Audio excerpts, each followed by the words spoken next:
Blind Tiger originated back in 2018 when I had an idea to create a confectionery company that was tied to prohibition. But I think like most entrepreneurial ventures, some things get sidelined, and this particular idea just didn't come to fruition, and I already had the company. And then this past year, when the pandemic occurred, we had to shut our restaurant down. We have a restaurant that's also a little speakeasy style restaurant, and we were only allowed to provide takeout for a period of time, but in Pennsylvania, you're not allowed to sell alcohol to go. But one of our biggest sellers, 90% of our bar, were craft cocktail sales, and we knew we had to kind of pivot to figure out how we could make up for that during the pandemic.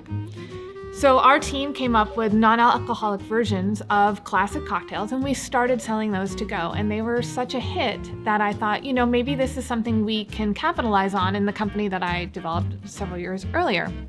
So we did this for a while, and then I did a lot of research into the non-alcoholic market and realized that there's a huge percentage of people in the United States, over 30%, that don't drink for a variety of different reasons.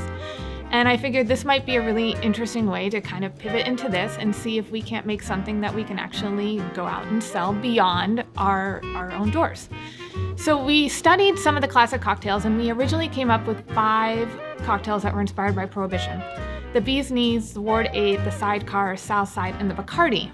But we found out the Bacardi was actually trademarked. So there's only a handful of drinks that are trademarked in the United States, so we had to drop that one.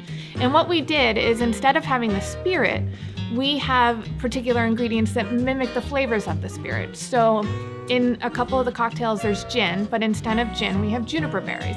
And in one, instead of cognac, you replace that with like an apple cherry combination with bitter. So it's been a really interesting venture, and it's been a lot of fun to see it kind of play out over time.